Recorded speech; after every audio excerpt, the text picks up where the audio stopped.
My name is Monk Rowe, and we're in Toronto at the IAJE convention. I'm extremely pleased to have Larry Ridley with me today. Thank you, Monk. My pleasure. You have had a marvelous career in different parts of the music, and I'm wondering if when you were a boy or a young man, at what point did you set your career path? Is it possible, was it that definite a time? Well, I think that there are little pivot points that sort of set the tone for what my destiny, if I can use that word, was to be. I think my spiritual values came from the time that I was an altar boy in the African Methodist Episcopal Church. My brother and I, my brother that's next to me, we were both at an early age, 7 years old or something like that. So and my mother was originally a Baptist, so I came up through that whole African American tradition of Baptist church and then the African American Episcopal Church. So certain spiritual values, and then my family. I came from a very large family. My mother came from a family of 13 kids. So the get-togethers at my grandparents' home was always like a mini United Nations. And I became very early aware of the differences in personalities and people like this. So a combination of those kind of spiritual aspects and also recognizing the differences that exist among people. And as I've grown older, you realize all of these things transcend ethnicity or the limitations of ethnicity. You realize that human beings are human beings. And you begin to just look and see what are those things, and you do a quick study on and being able to have insight into understanding that and how to not be unnerved by certain types of situations. I started playing music when I was 3 years old, playing the violin. In fact, I had like a little tiny violin. It was about that size, and unfortunately, I had some pictures that, and I like to think that they were cute. Everybody says they were, but I think a lot of them were lost in memorabilia that my parents had in our home in Indianapolis, and so it's up here. Yeah. So God knows. But the music thing, and then I had an uncle, Ben Holloman, who was a gentleman who befriended Hoagy Carmichael. In fact, my Uncle Ben always told me that the major part of the song Stardust was his. Oh my. A lot of people are not aware of this, and Hoagy was very close to my uncle for all of his life. And your uncle was a musician? Yes. He was an entertainer, and he was a good friend of U.B. Blake. In fact, U.B. Blake told me stories about how they met. U.B. was traveling through Indianapolis and Indiana, and U.B. was kind of down on his finances. So he went to the local pool hall, and he was an excellent pool shark. And he kind of played it down, his ability, and he told these guys, I'd like to shoot a few rounds, and they set up whatever the limits for the wager would be. And so he proceeded to kind of just take it easy, and after a while, then he immediately started running the table on them. And these guys were ready to jump up, and guys were pulling out their knives and everything, talking about, we're going to cut this guy, And my uncle knew all these guys, and he, being that U.B. was a stranger just passing through, they didn't know who this guy was. And they say, oh, this guy comes in and is going to set us up and take all our money, And so my uncle saved him from these guys, which I thought was a great story. It is a great story. And U.B. acknowledged that. He never would have reached. He was the one that told me. My uncle didn't tell me that. I see. U.B. told me that. That's neat. Which was great. And I had so playing music, and then as I was a kid, I met. I was a part of a music club, and all the young musicians around town, like Freddie Hubbard, and Virgil Jones, and Mel Ryan, and David Hardiman, on and on. We all came up playing jazz, and the Montgomery brothers, Wes, Buddy, and Monk were there. And Monk befriended me, and it's very interesting how, as a young teenager, I first how I came to play the bass was I went to a Jazz at the Philharmonic concert, and Ray Brown, Herb Ellis, and Oscar Peterson, and Ella Fitzgerald did a set that just totally just knocked my socks off. And I said, because I'd been playing the violin, but I said, that is what I want to do. This was in Indianapolis? In Indianapolis, yes. Yeah. And about what year would have it been? Oh, God, I can't remember. I was about 12, 13 years old. Okay, so maybe I can't do the 47 or... Somewhere around in there, Yeah. yeah. Somewhere around in there. And that's when I got a bass, and there was a friend of mine at the high school who had a bass, had one of those old tin basses that they had, because they had confiscated most of the wood and the plywood that Kay and King Company were using to make basses. So they made these tin basses. I've seen one of those. Black tin bass. And this guy came from a fairly well-to-do family, and his parents just gave him everything, and he just had this bass. So I talked him into letting me borrow it for a while, and I taught myself how to play the bass. Was jazz, before this, seeing Ray Brown, was jazz part of your household? Oh, yes. Okay. My parents were into Duke Ellington, Count Basie.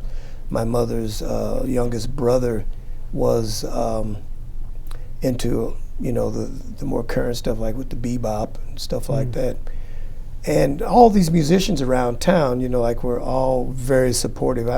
There's so many names, I hesitate to name a lot of names, but I mentioned the main ones, like the Montgomery brothers and David Baker. David Baker was there, and he's a few years older than me, but he's like my big brother, and he's always looked out for me. In fact, when I went to Indiana University, he was we were roommates. And my mother always told him, said, David, now, you make sure that he studies, and does it. And David and I roomed, and we had bunk beds, and David used to always pull me out of the bed.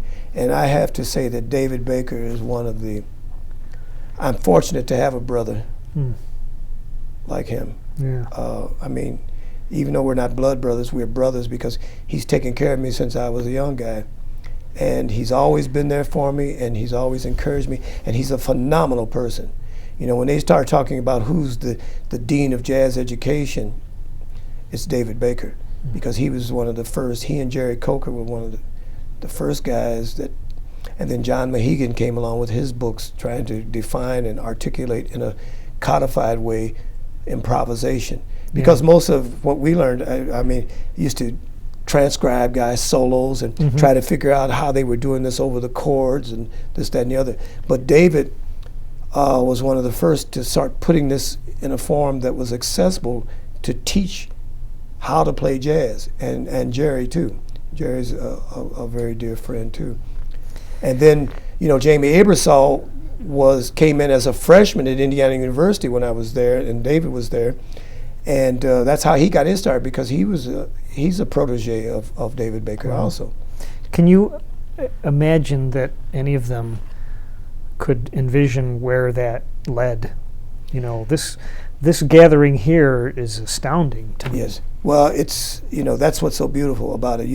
We were dealing with it as a labor of love, not particularly knowing which way it was going to go. And I was very fortunate to be involved early on as David refers to, one of the Renaissance men of trying to get jazz in. When I went to Indiana University, 1955, I saw how the European art form and classical players were moving in and out, doing their gigs, and coming back to the university to teach.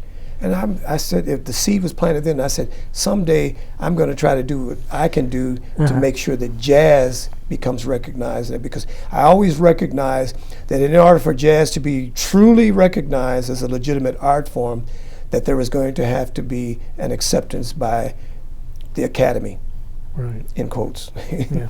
Was at that time, 55, was there resistance in that Academy most definitely. Yeah. Most definitely. And it's only really started to lighten up to a certain extent over the past few years. But the old man that started Berkeley School or College of Music, it was Berkeley School of Music. He was one of the first people that started something in the Boston area, and Mr. Burke, and you see the behemoth that they've become. Yeah. And I sometimes lament the fact that some of the direction I know that he wanted things to go have sort of been absorbed into a much broader range now, so that it's beyond Berkeley's. Their modus operandi is much broader than just jazz. Mm-hmm. They are reflecting on being contemporary music, yeah. the studio which is scene cool. of it. But jazz, recognizing its roots in Africa and coming through the African American experience, and then incorporating all the other elements that it has done, I think that it's important that be emphasized at all jazz degree curriculums, and also it should be taught on the elementary, secondary, and Mm-hmm. the higher education levels, because Mary Lou Williams came up with this thing about the living tree of jazz. And if we're going to recognize this art form as a living tree, you have to recognize the roots. And if you don't continue to fertilize and nurture those roots in order for it to keep growing new branches and new leaves with the cyclical forces of nature, which is what life is all about, it dies. And it loses a certain fundamental part of what it's about. And it's important. I mean, when they teach the European style music, I mean, they go back to the Gregorian chants and bring it through. So when you study it, that's what you know. There's a continuum. Mm-hmm. And the same way with jazz. It's not saying that we don't have music that's at a certain stage now. This is one of the things I'm trying to emphasize with the hip hoppers and also the people who are doing the quote unquote smooth jazz, that they have to understand the continuum of how this music evolved. And when they talk about Africa, they have to recognize it's not just the simplistic definition of jazz as being African rhythms with European melody and harmony. There was melody and harmony in African music. And that's what Duke Ellington used to always talk about. Even though he reflected and he was wide open to the music of Ravel, Debussy, Satie, you name it, all the great European art music composers, it was how it was utilized and how that was synthesized into what was essentially African-derived music. Would it be safe to say that the melodic part of the African music that filtered into jazz was more of a vocal nature, the way they sang? Well, of course. I mean, and they'll see the thing is that those vocal things are also a part of the instrumental techniques that were translated, and because it's a sound in your ear.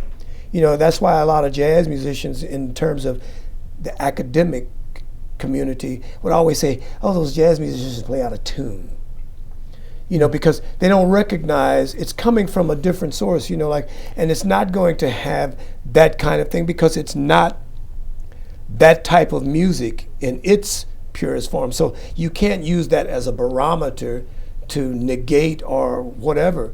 It's all music, but all musics have their particular parameters that codify what that music is. Mm-hmm. So in understanding that, and there's also the argument in the African American community about this, because then a lot of them would try to put jazz down and say, oh, that's the devil's music, as opposed to the spirituals, which led to the gospels. And it's all a matter, those same musical techniques are utilized. When you hear Aretha Franklin sing Amazing Grace, and when she sings the blues, she's still using the same technique. So it's a question of the sacred text versus the secular text. And that's the only difference. Thomas E. Dorsey, who's considered the father of gospel music, was a jazz piano player and played jazz. And then he found a niche of moving over into that particular arena. Yeah. And the gospels, people tend to forget that the gospels grew out of the spirituals. And a lot of those things came out of the old African chants and things like that, So there's that tie, you can't chop it off and just say that it started now. And, it's, no. We all are the sum of many parts, SUM, and we're also a part of a tradition and a legacy. But there are a lot of people who are not being taught that, and the insight into understanding how important it is.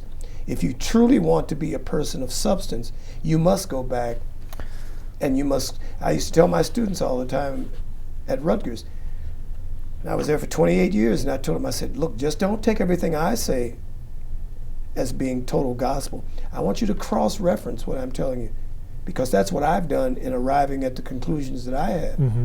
And it's important for you so that you are truly ingrained with feeling that you are confident in taking the stance and the posture you have. You know, you're entitled to your own ideas and your feelings and about a lot of things, but make sure that your points of view are responsible and well thought out and well researched. And that way, you know, you don't find yourself caught in a cross about all these things. But somebody say, well, how do you know that? Well, going back, you can begin to tie it in. So you're just not making wild assumptions. Case in point, there's a thing in the New Jazz Times where Gary Giddens is talking about Kenny G, and I must check with Gary to find out if this is really true, but supposedly in an interview that Ted Pankin, who was with WKCR FM in New York, the Columbia University Jazz, the radio station, yeah. They do feature a lot of jazz because Phil Schaap is there. Kenny G supposedly attributes the fact that Charlie Parker got his nickname Bird because he had something that happened with his reeds and it sounded like he was chirping. Ooh. Now, I hope that's not, I didn't mean to mess up my interview here with Monk talking about Kenny G, No. or getting off of that. But I mean, I'm just using that as an example, as a case in point of what I'm talking about. How a person in his position who has gained his own personal niche, and I have no problem with him, that's what he does. It's music that you can talk, you know, have in the background, and right. you know, it's not like when I hear Charlie Parker, I stop and say, oh wow. Check that out, what he did, you know, going through that chord. You know, Kenny's found his niche, and hey, God bless him. He's doing his thing. But it's just very interesting when people in situations like this take it upon themselves to make these wild assumptions and to misinform people. Right. And we need to do away with that kind of stuff. And if he doesn't know the answer to a certain kind of thing, he doesn't have to fabricate anything. Right. And that's what a lot of people do. It's the problem with a lot of writers and a lot of critics. They don't do their homework. They don't check with musicians. They don't understand the musician's point of view. They don't take the time to understand. They don't study the history of the music because it's still just their opinion. But many of them are in certain positions where they can make or break, just like the theater critics do with plays and you know, that are on Broadway or other things. Yeah. You know, they make or break people's careers, you know, with what they say. But I think that all of these people who put themselves in that position and sort of posture themselves as being authorities or experts need to make sure that they have really, really done their homework.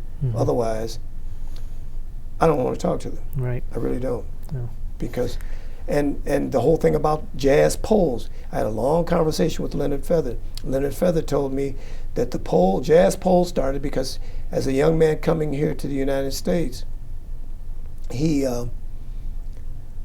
was totally enamored with jazz, and he expected when he came to the States that he was going to find these jazz musicians wearing nothing but the finest clothes, riding around in limousines and having these fantastic women all on their arm and living in mansions and blah, blah, blah. You know, he had this whole fantasy going. When he gets here, he finds out a lot of these musicians were just struggling and starving. So he went to some of the magazines and started pitching them, why aren't you talking about these great musicians that you have here? And they told him point blank, he said, we are only interested in selling magazines.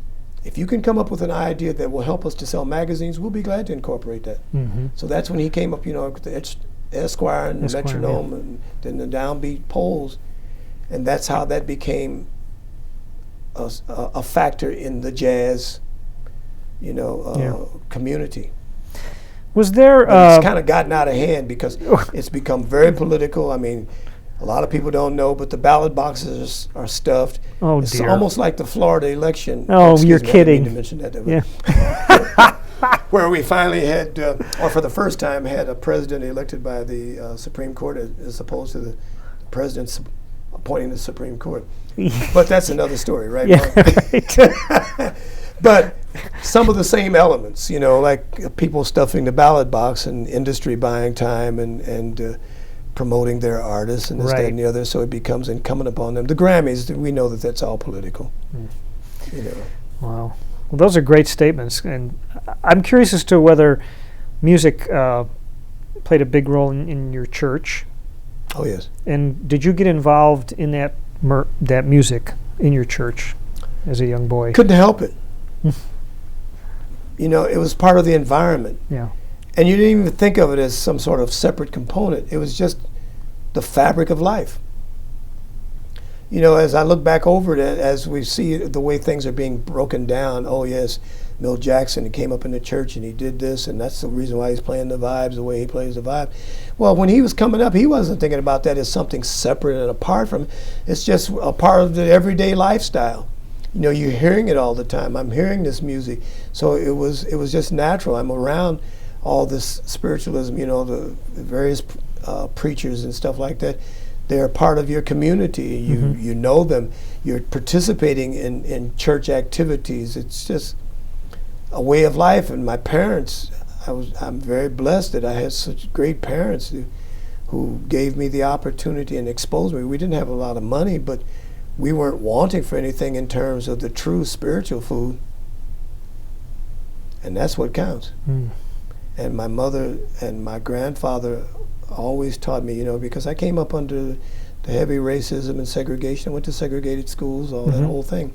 And I was a part of a token group that was allowed to integrate the high school that I went to. And it was based upon what kind of IQ and really that I had seemed to exhibit to them. And they thought, well, we'll let the colored kid in, No kidding. So this would have been 1951. Yeah. In Indianapolis, Indiana, where the Ku Klux Klan was thriving. Believe me. Did this group of students that you were included in, what was your reception like with your fellow white students? Young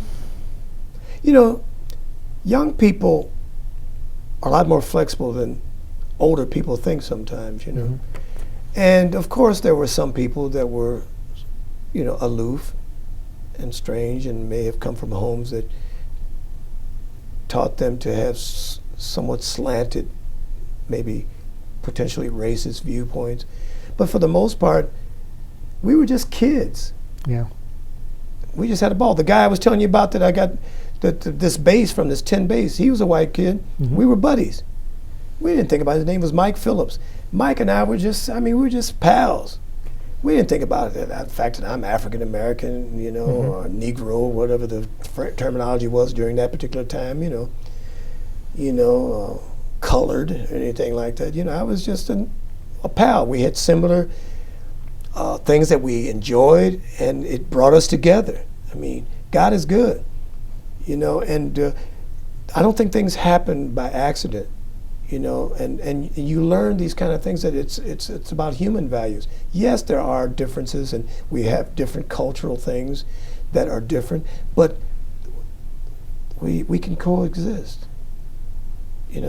I can appreciate you. I don't look at you and say, oh yeah, Monk is a white guy. You're just a friend. You're just a guy that I like, and there's a chemistry between us, and the vibe between us there's nothing hostile about what we are feeling. I don't have any predetermined opinions about who and what you are. I come together to dialogue with you. See, people spend too much time talking at or to.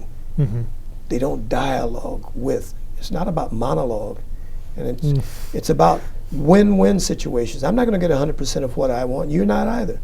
But we learn how, thinking people, truly thinking spiritual people, think along the lines, in my opinion, of learning how do we coexist, how do we win-win, and how do we, if I have a difference of opinion about a certain thing, let's engage in discussion. Let me share with you why I feel the way I feel, and let me hear why you feel the way you feel.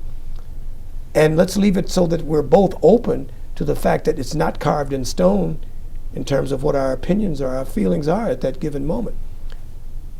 because education is an ongoing process.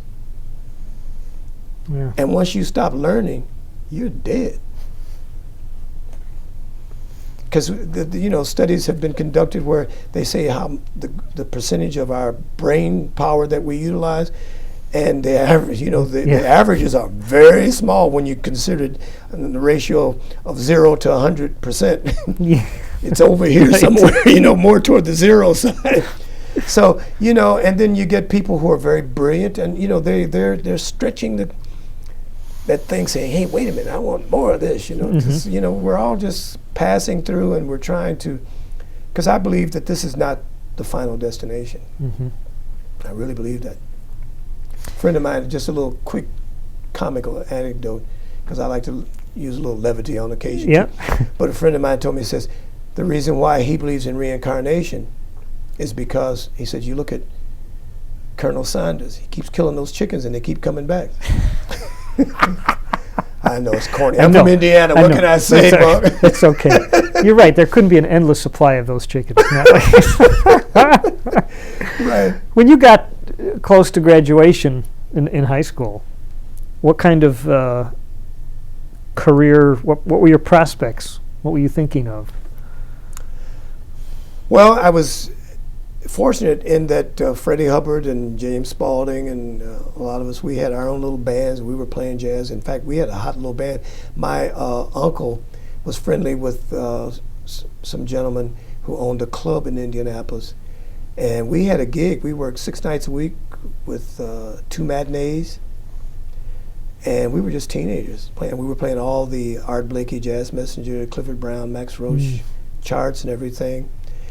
And we had a piano player by the name of Al Plank, white guy who lives in San Francisco now. Been living there for several years, and he was not our first pianist. We had another guy, Walt Miller, who was the original pianist, but then Al Plank came in, and Al had the ability to help write a lot of arrangements, and then Freddie and we all contributed some stuff to the repertoire.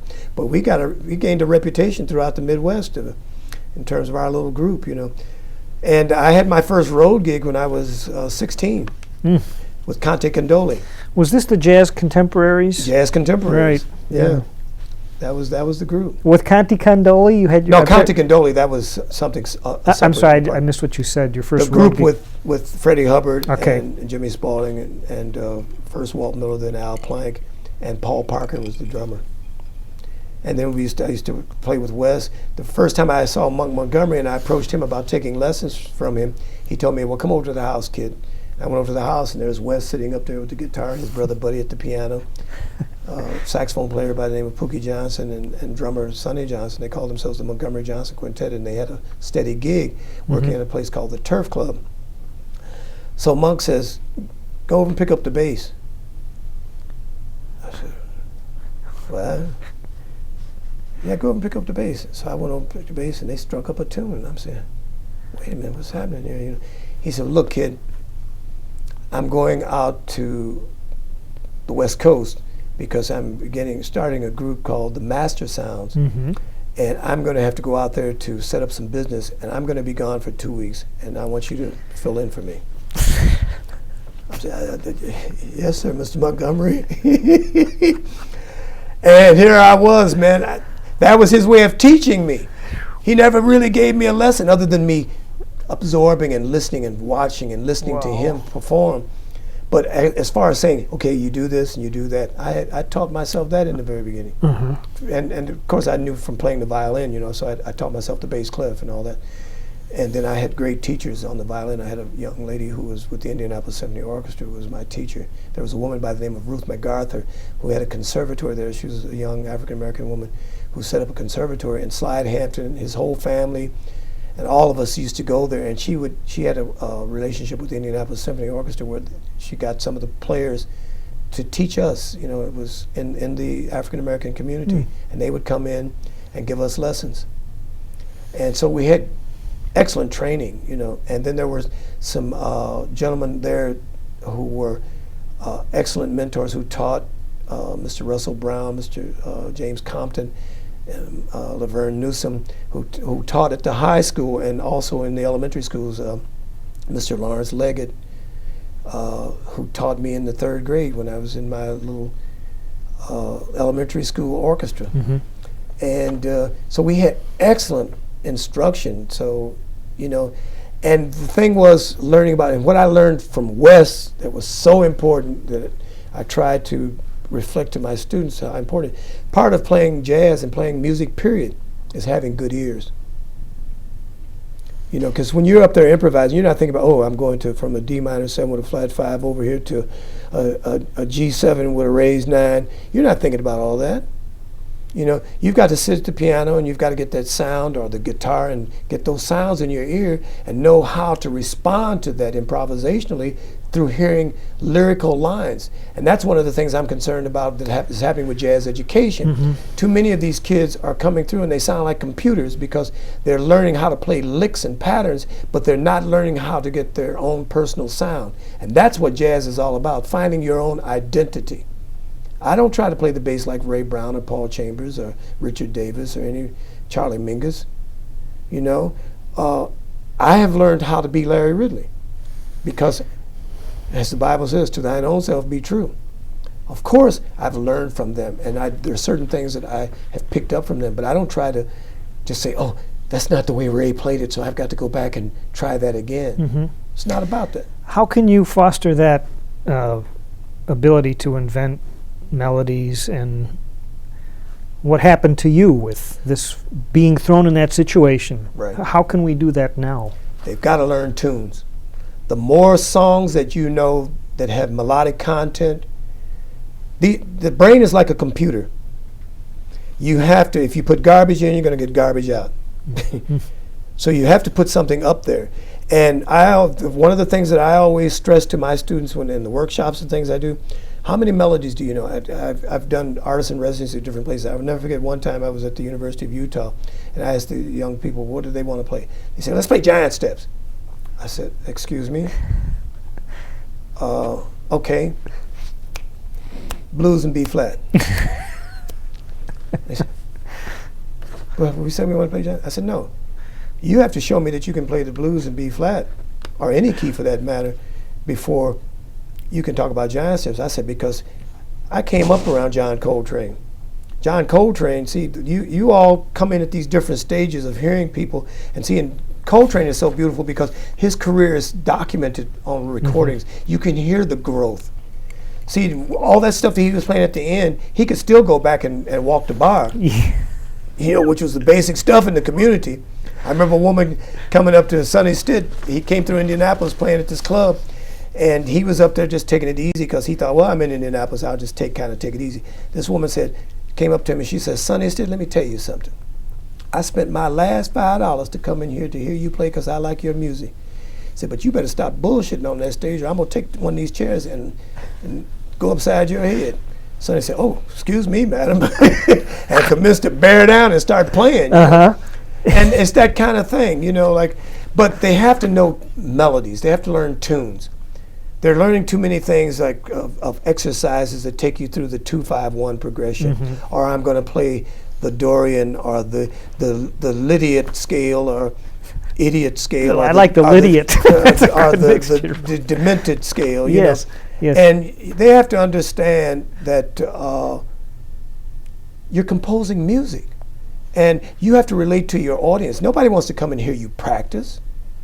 I don't want to come and hear you sit up and play exercise. I mean, do that in your house or in your practice room or something like that. You have to learn how to compose music. That's the beauty of jazz. You're called upon to be an instantaneous composer.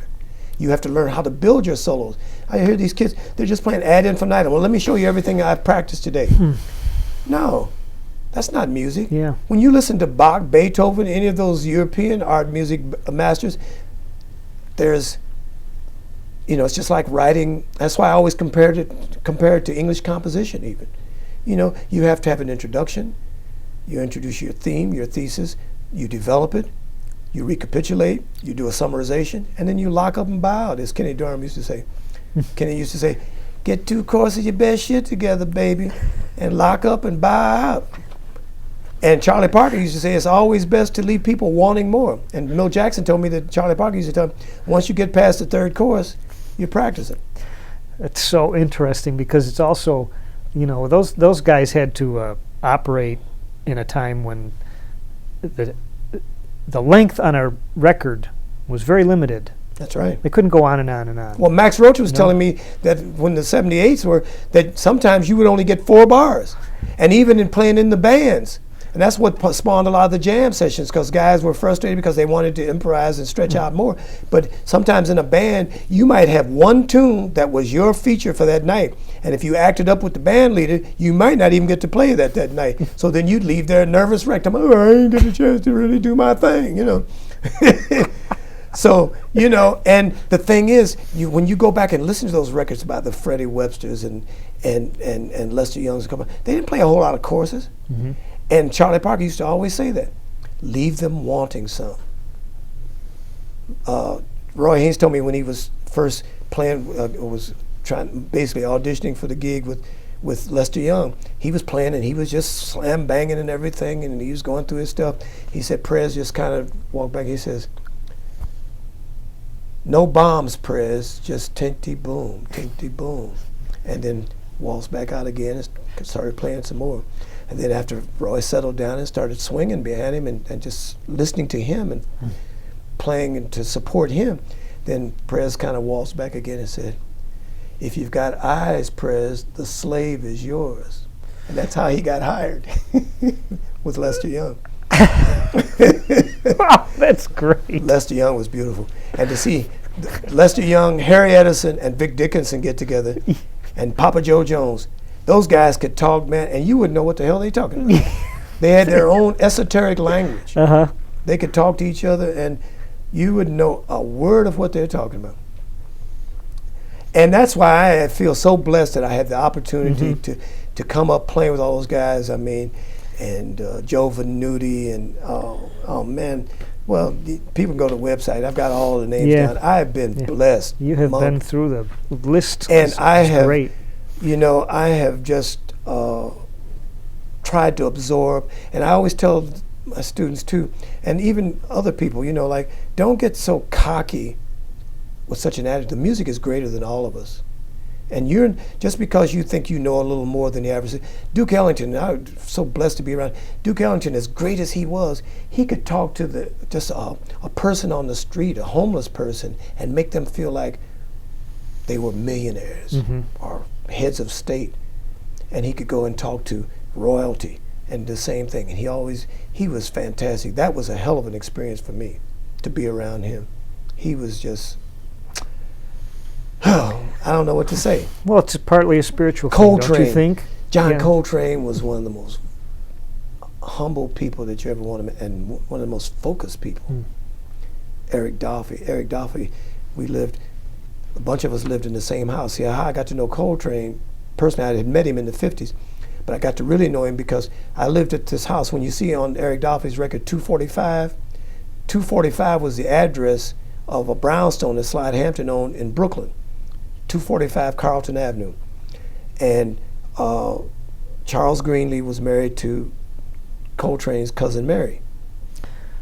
Cousin Mary. Yes. So she lived in the house, and she's like my sister, and Billy Frazier, Slide Hampton, all of us, Freddie Hubbard, we all lived in that house. And there was so much music, and Yusuf Lateef and all kinds of people would come through the house, and and Coltrane, I used to go out to Coltrane's house and hang out with him. I knew him, man. I knew this guy, man. And he was so beautiful and so focused. Sonny Rollins, man. Wynton Kelly, man. All these guys. Philly Joe Jones took me on like a little brother. Taught me so much. Papa Joe Jones.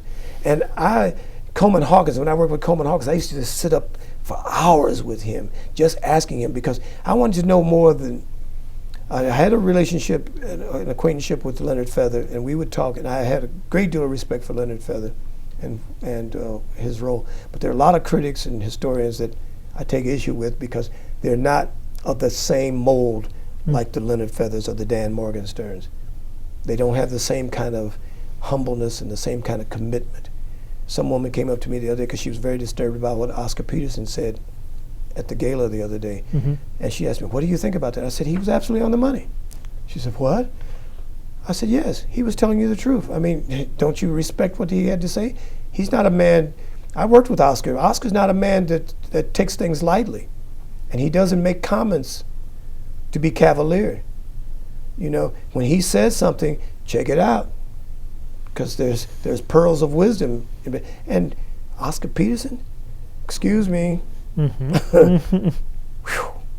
I mean, if you can't respect him and try to take and just don't get an attitude and start thinking, oh well, he's just bitter or this, that, and the other. No, you know, people spend too much time trying to easily categorize or pigeonhole people too quickly, without taking the time to understand what are the conditions that has brought a human being to that particular level of whatever, whether we're talking about the frustration factor or even the satisfaction. You know, life is much more complex than some people would, but everybody's looking for the quick fix. They want the instant on, you know, and this whole thing about jazz education can be about a Swanson TV dinner. You know, you get a Charlie Parker Omni book and learn a few Charlie Parker solos, and look at me, I'm playing instant jazz. It's not about that. Uh-huh. That's not the way you develop what we were saying before about learning these melodies, getting inside of hearing your own sound. Yes, we're all influenced by different people, but I'm tired of hearing Coltrane clones. Yeah. Find your own sound. That's what's so beautiful about when you go back and listen to these guys. I mean, Lester Young was Lester Young. Stan Getz is Stan Getz. Zoot Sims. Hank Mobley's Hank Mobley. Sonny Stitt. Dizzy Gillespie. Miles Davis. Fats Navarro. On and on and on. We can do that on all the instruments, you know. And that, what makes them special is because they are themselves.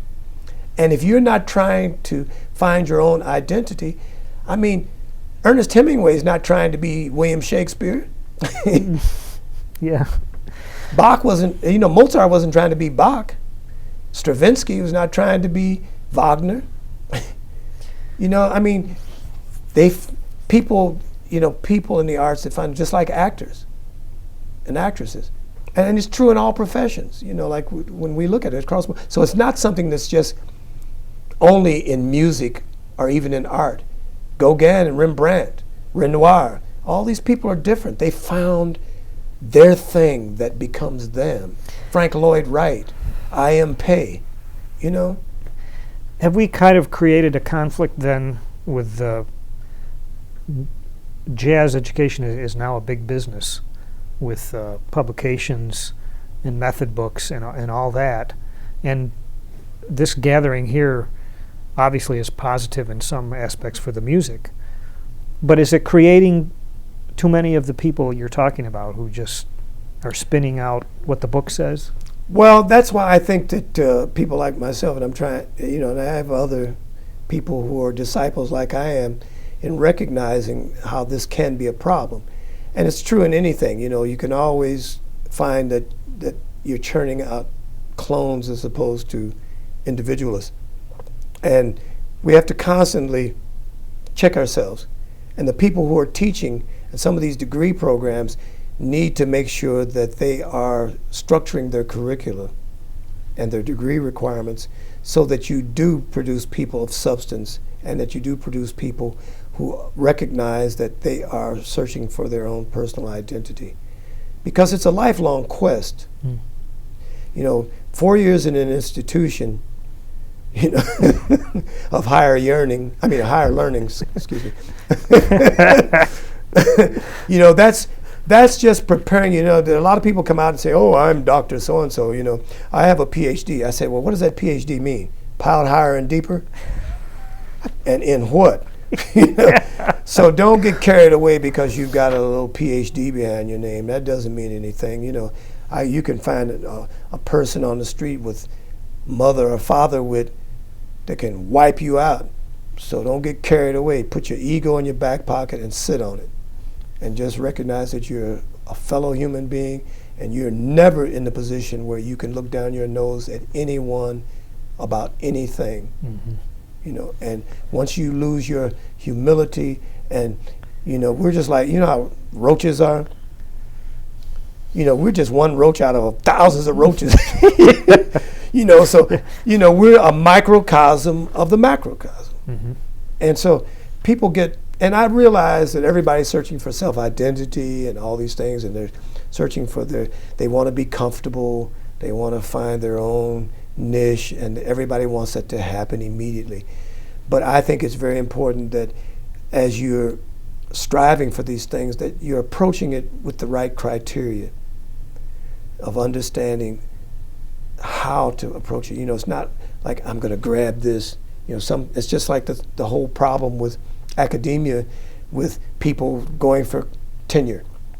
Mm-hmm. They work their butts off while they're trying to get tenure, and there's many of them, the minute they get tenure, they, whew, okay, I can stop learning and now. that's what creates the controversy about tenure, because you get so many people who do that. They'll work their butts off to get tenure, and the minute they get tenure, then they're sitting on their asses for the rest of their life, you know, and trying to act like, well, I'm Professor Dr. So-and-so, you know. Uh-huh. So what? That and a dime ain't gonna get you on the subway in New York or anywhere else for that matter. So what? Like Miles said, so what? It don't mean a thing if it ain't got that swing. Man, let me return to your own career here for a minute.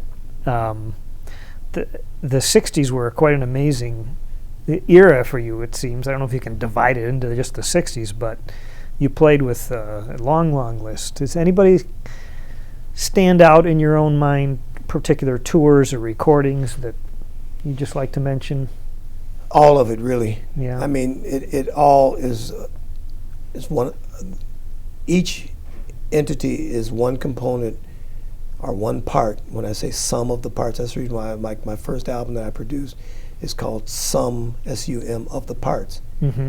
Because I recognize that I'm the sum total of all these influences, all these people, everything that I've studied, everything that I've dedicated myself to in terms of my spirituality, my learning, my friendships with people, and just trying to understand what the totality of life is all about, and it's an ongoing quest, you know, and traveling with the Newport Jazz Festival All-Stars, sitting in the lobby in Tokyo, Japan with a Joe Venuti and talking about music and hanging out with this guy and hearing his ideas. I would ask him, I said, Joe, where did jazz come from? Where did you hear jazz? He said, oh, it came from the black people. And that's how I learned it. And when I was playing with Paul Whiteman's group, I took stuff back to him. Plus, Paul Whiteman's father, you know, was involved with teaching Lester Young. Paul Whiteman's father? Yeah, that's what I understand. And, you know, and you had the Pettiford family, you know, all these territories. See, and that's another thing that I am very, very adamant about, too, is this mythology about jazz being born only in New Orleans is a myth, absolute myth. And I did my homework with U.B. Blake and Garvin Bushell and Doc Cheatham and people like this. And they said wherever there was a significant population of people of African descent, they were creating a spontaneous, improvised hot music. That's why you have the Afro-Cuban improvisations. That's their way of playing. It's essentially jazz. They're improvising, right? So, and if we look at the different parts of the United States, they were playing music. I mean, people in Chicago weren't waiting on King Oliver to get off the riverboat and say, come on in here, King Oliver, teach us how to play jazz. They were already playing jazz. What was James Reese Europe doing in New York? The blues wasn't just born in the Mississippi Delta. Excuse me? Hello. If you believe in that, I mean, you need to get to AT&T long distance or something. Or WorldCom. Or, no, not WorldCom. That's right. They failed, right? Anyway, you know what I mean. Yeah. But all of the people that I played with during the 60s had a profound influence on me. You know, Sonny Rollins, John Coltrane, and Dizzy Gillespie, and Duke Ellington. All these people that you see listed and that I have made sure that I list at my website, and that I'm continuously reminded of making sure I include all the people, even people that a lot of people are not even aware of or may never have heard of or may never even understand their significance. They were significant to me because I learned from them. And I learned early on how to talk with people and not at or to. Was there ever lessons learned of things not to do. Oh, yes. You know, a lot has been written about alcohol and drugs in the jazz community, and I really feel that it has been overblown. And I sometimes wonder whether or not it's been used to early on to kind of discredit the importance of jazz as an art form. You know, because that was some of the stuff that early people say, this music was born in the brothels and houses of ill repute and this, that, and the other. And it's funny because when I first started saying I wanted to play jazz, I told my father that I wanted to play jazz because he liked the idea of playing the violin. And he said, I don't particularly like the idea of you playing jazz because you'll be in those clubs where all those people were drinking and this, that, and the other. I said, Daddy, that's not why I want to play jazz, because this is a music that I love. That may be a venue of where I have an opportunity to present myself as a musician, but that's not why I want to get involved in that. I'm not interested in the fast life per se, you know, wine, women, and song, you know.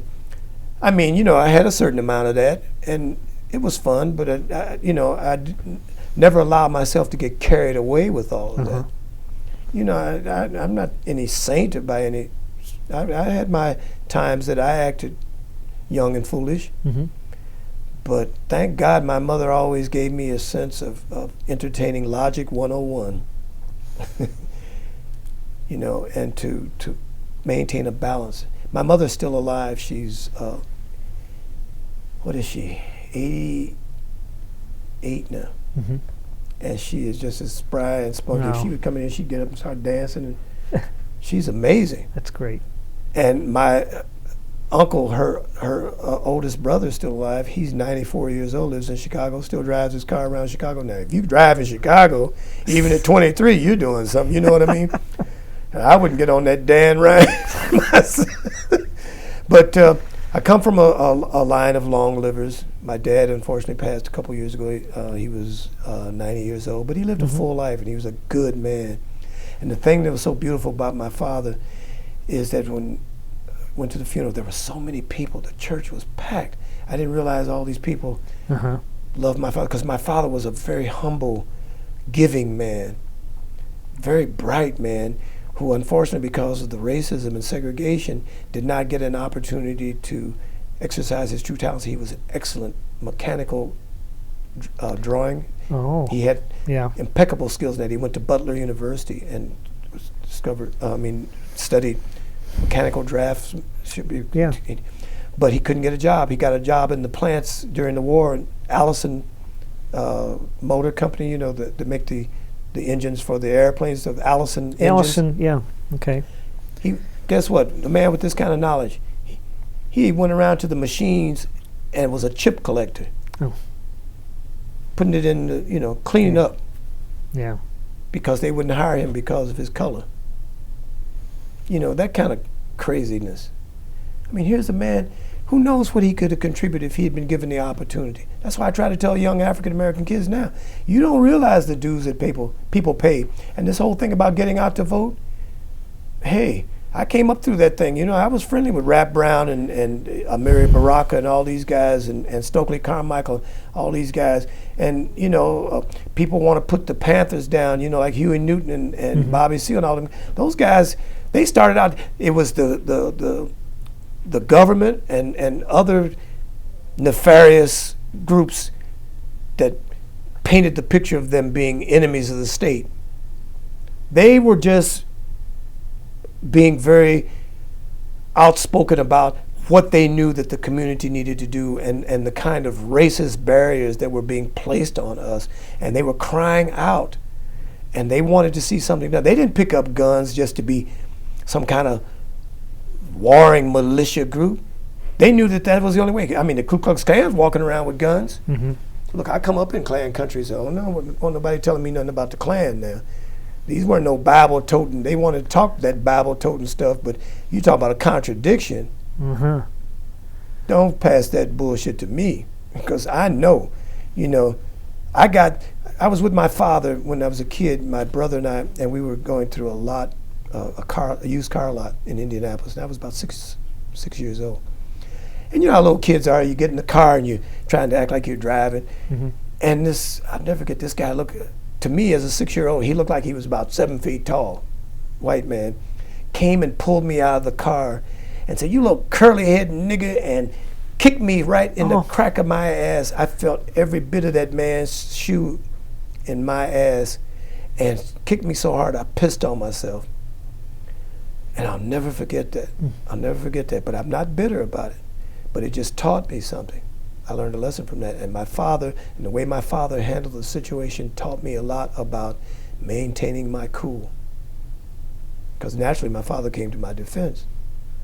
But he didn't get into no thing where he probably would have been hauled off to jail and this, that, and the other. He handled it so diplomatically. And he put the man in his place and let him know that he was totally out of order. Here's this little kid. What was he doing? You think he can't even reach the pedals? How's he going to barely shift the gears, you know? What are you talking about? You know, this is the days of the clutch, you know. I'm talking about 1941 Plymouths and stuff like that, you know. This is before Dynaflow and all this, the other stuff, you know, with the automatic gear shifts and all that stuff. No way, how was I going to do with that car? And I wasn't in there, you know, trashing the car or anything like that. But I'll never forget that. I'll never forget that. And it taught me something.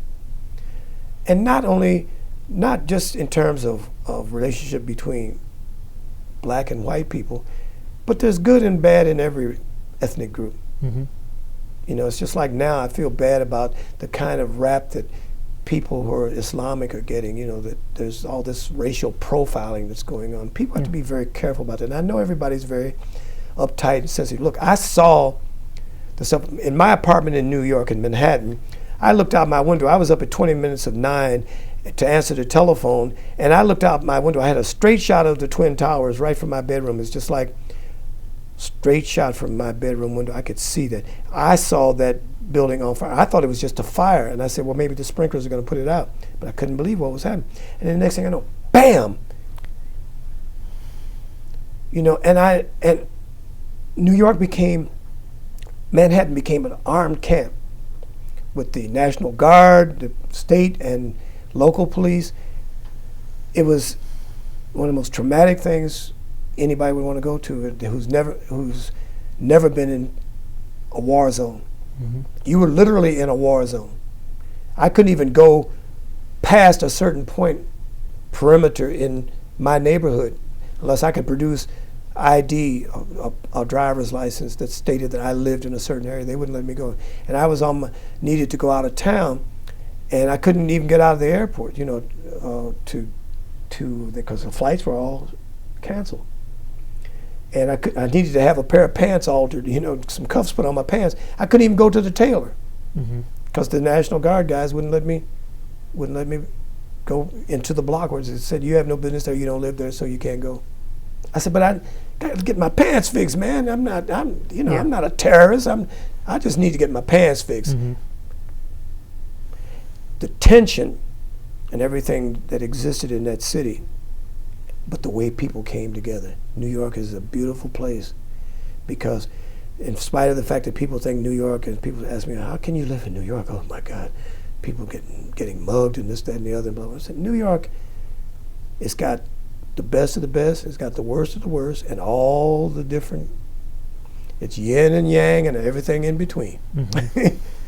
You know, and to see how people came together and people were in tears, and it was just a very traumatic experience. I didn't know what had happened to my youngest brother. He worked for the Social Security Department right down in that area. And I was worried about him all day. And finally in the afternoon, I went out to the post office, and I was coming out of the post office, which was right across the street from where I live. And I see this guy standing up there, and he's got all this ash and stuff on it. It was my brother. Oh, my Lord. And he saw me, and he was just like he was in a daze. And when he saw me, he just grabbed me. He's taller than I am, and he was just beating me. Oh, Larry, oh, man, I'm so glad. Do you know, man, I could have been in that building. It could have been me. We were talking to one of our colleagues who was in the building, and we were telling him to get out. And the guy was talking about, they've told us to stay, that just sit tight. He said, and he's gone now. You know, so I had to take him, I took him up to my apartment. He had walked all the way from the World Trade Center up to where I live at 14th Street and Avenue A. And took him upstairs, and we went and got a 6-pack of beer, and because I had to settle him down.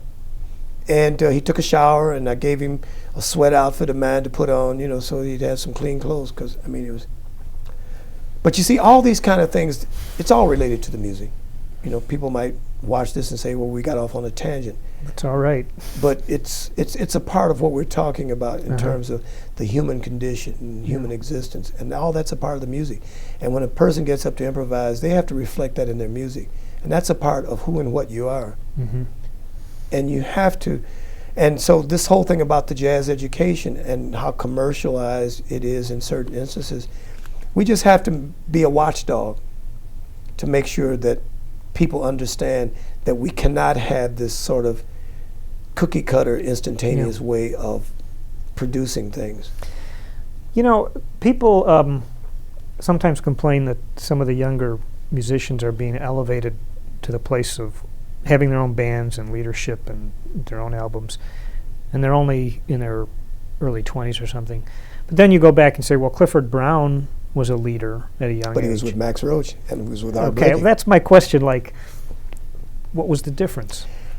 That's one of the things that I wish happened again. See, because a lot of what I went through personally, like a Clifford Brown and different ones, you know, a Horace Silver and all, any of the guys you want to name, a Donald Byrd or Barry Harris, any of us that were coming along today, we played with the older musicians. It was an apprentice period that you served. Now, there's so much industry involvement of record companies wanting to sign people, and then they sign a lot of young people because many of them, they don't know what's happening, and they sign them to these really ridiculous contracts, and there's so much, some of those contracts are some of the most ridiculous things you ever want to read in your life, even if you don't have a law degree. You know, the record industry is something that is, it's always been suspect. And rightfully so, because there's been a lot of chicanery and hook and crook stuff that has gone on, and artists and entertainers, and not only in jazz but across the board, and even in the acting business too. It's the same thing. The arts and entertainment, the people who love it and are the people out there doing it, are the ones that get misused. And I wish the apprentice period would come back some kind of way. And some of the college situations are serving like that too, and I'd like to see more of them developed along those lines, whereas you get kids who come through, you know, because the same question is going on in the NBA now. Kids coming right out of high school, going into the NBA. But I think that there's something that's lost if we don't have, particularly in this music, because we're talking about something that requires a long-term commitment, because you know some of these people, I mean, they haven't even developed, and there's only rare that you'll have this cream that rises to the top, like a Clifford Brown or a Lee Morgan, or you know, like some of these talents that we've seen that come along in the past, you know, that suddenly are the really demonstrate something that you can't quite define or describe. I don't know how you describe it, you know, because everybody's trying to get to it. And if we could find the formula, we could bottle it and we could both make $1 million. We could be partners, right? All right. You know, because that's what we work with our students, trying to get them to understand. Yeah. Because I constantly ask my students, well, what do you want to do? They say, well, I want to get a BMW. I want to have a house. I want to be a member of a country club. You know, they talk about all the trappings that they want. Really? And I want to, and everybody's rushing to, now they're able to make their own CDs. Yeah. And I was talking with some of the people from WBGO FM in Newark, and they were saying that every week they get flooded with these CDs from people they never even heard of, and they put on some of them, and they are terrible. But what can you do? People have access to make them. You know, and I think that, you know, the albums I've made, I've put a lot of thought into it. And this is one of the things I admired about Herbie Hancock when he started doing his thing. Herbie always had a theme, And he was always centering his thing of all the records he would put out so that they made statements. And I think that Herbie has always been a young genius about that. You know, and he's another one, like a young guy who came along that had a lot of stuff going on. But he also gave deference to the Ray Garlands, the Tommy Flanagans, the Hank Jones, the Wynton Kellys, and Bill Evans, etc. You know, because we have to understand the lineage. And there are people that want to say this guy was the greatest. There is no such thing as the greatest in jazz. There is no such animal. Coleman Hawkins was Coleman Hawkins. John Coltrane is John Coltrane. Stan Getz was Stan Getz. We have to understand that these people reached the ultimate goal that I feel that's happening in jazz, finding one's signature and personal identity. And if you're not in a quest for that, you're missing the boat. And if the teachers and the professors that are counseling these young people, if they're not teaching along those lines, if they're not using those method books that we're talking about that have become a part of the publishing side of jazz education and the music industry, and these people that publish these books, they've got to step off their high horse too. You know, they haven't written the Bible of jazz improvisation. That's just one person's interpretation in an attempt to codify. The only books that I would say that kind of rank up there with the tablets that Moses brought down from Mount Sinai is the David Bakers and the Jerry Cokers and the John Mohegan books and a few others. I mean, I've mentioned them because these are the guys who were at the very beginning of it. Yeah. And if you haven't attempted to follow in the line of where they were coming from, of trying to give people the tools to find their own identity, you know, then you're missing the boat. Because just having somebody come out being a carbon copy just because they can play a few licks and sound jazzy is not playing jazz. You know. And the smooth jazz players, they've got to recognize that too. They've got to come back, and I'm tired of hearing these guys sound like they're playing with a 2x4 on the alto, and they're all got this same harsh, guttural sound. You know, it's very saccharine. You know, they need to listen to a Johnny Hodges and hear the difference between his sound versus a Marshall Royal versus a Charlie Parker versus a Jackie McLean, or any other alto saxophonist, Paul Desmond even. You know, Paul had his own sound, and I applaud Paul because Paul wasn't trying to sound like Charlie Parker. Charlie Parker liked Lee Konitz. These guys had their own thing, and that's what you should be striving for. And cut out this garbage about who is the greatest. You know, they're doing it with a lot of these young people now. They're saying, you know, and I'm applaud, and I'm very much supportive of a lot of the things that Wynton Marsalis is doing and accomplishing. He's been anointed in a special role now. And I've known him since he was a little boy because I know his mother's father, and I was at his house when he was just a little whippersnapper going around because I was working in New Orleans at the Royal Sonesta Hotel with the Newport All-Stars. And Ellis had myself and Lenny McBrown, the drummer, to come over to his house, and his wife cooked breakfast for us, and we sat around and talked. And I've known those kids since they were little whippersnappers, little acorns that grew into big nuts. And you know, and Wynton has grown. You know, he alienated a lot of people early on because he was very outspoken and quick to be very opinionated. And I think he's learned, you know, a great deal. But that's the folly of youth sometimes. And then when you're thrown out there and given so much access to stardom and stuff, it can be overwhelming. You know, and people are so quick to want to put him down or this, that, and the other, you know. But, you know, let's just bear with the brother and help him out. And that's why I spend time with him. And when we were around, you know, and I go up to his apartment and we hang, you know, and he respects me. And I respect him, and he knows that I respect him.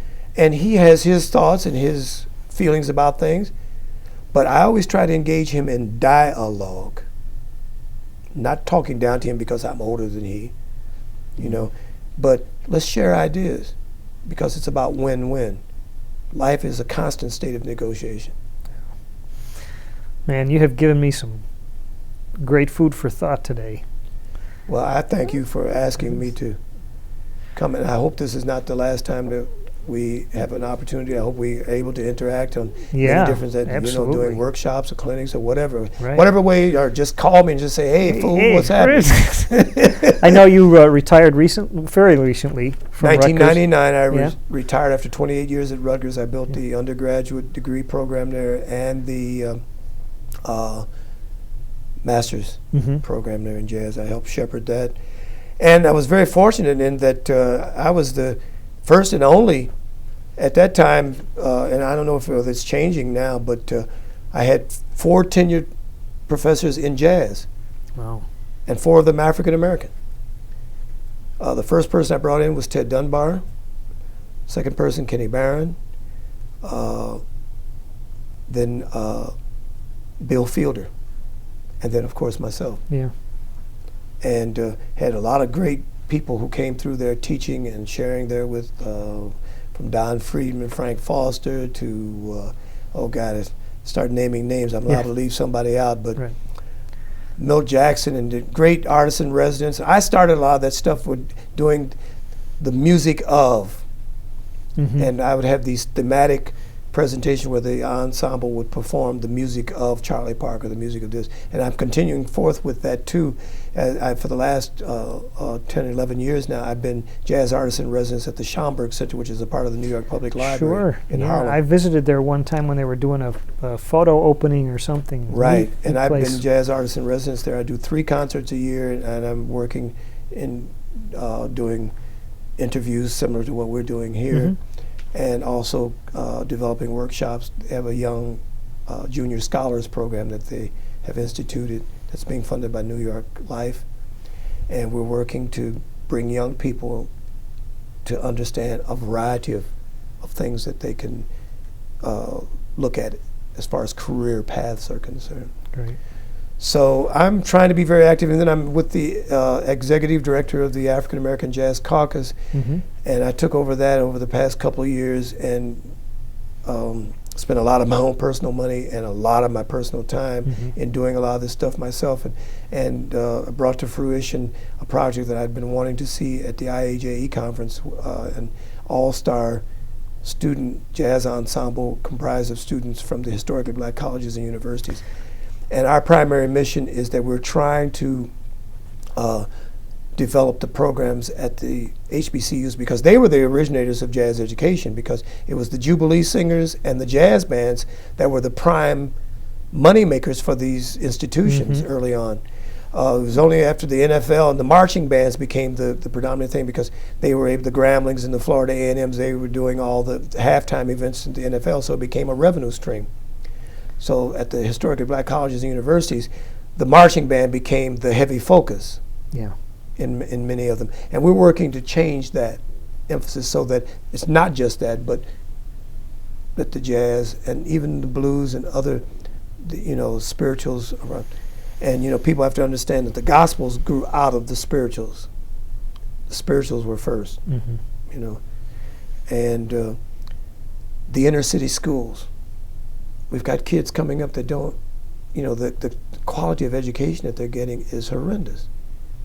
The lack of substance that they are receiving is just incredible. So we've got a big job cut out for us, and it's taking everybody. I mean, and the African American Jazz Caucus is not just a closed society of only African Americans. We're looking at anybody who recognizes what our mission is about and is empathetic with what we're trying to, because we're not just talking about this for the benefit of just of African Americans. We're talking about making reality about what the history has been, because history has been so totally distorted in many cases that we need to go back, and if we're talking about revisionism, which we know is going on, we need to make sure that we revise it correctly and with substance, and not cliche metaphors and all this other kind of glib Johnny-come-lately nonsense that some people entertain. Well, we need more people around here like yourself, and I God congratulate willing, you on your career and what you're doing now. It's thank fantastic. you. Thank you. And thank you again for taking the time and asking me to be a part of this. Right. And we have to, you have a voice in working with us too. Mm-hmm.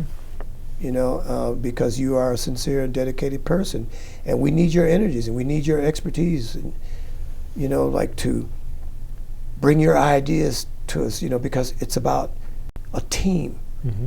Networking and working together works, and we need serious, dedicated people working together. And everybody's going to get their little niche. I know everybody's got their own little personal thing and their own little parochial turfs and parochial politics. We've all experienced that. God knows I went through it at Rutgers. I'll bet. And all the professors, we call it the Rutgers screw. Yes, you know what I'm talking Yes, about. and you're not alone. It happens at every institution, right? Yes. So, but the point is keeping our eyes on the prize. Mm-hmm. And recognizing that we are kindred spirits and that we seek out each other and we have mutual empathy about what it is that we're trying to do. And we're not alone. Sometimes we feel like we're alone, but we really aren't alone. We just have to expose ourselves to forums and venues where we can have the opportunity, just like we're doing right now. Mm-hmm. You didn't know much about me other than what you read on the page. Yeah. Now I hope you have a little more insight into Absolutely. Larry Ridley, the human being. Yeah. And that's just the tip of the iceberg. All right. Thank you, my brother. Thank you. We're brothers. All right. Okay. Appreciate it. Thank you.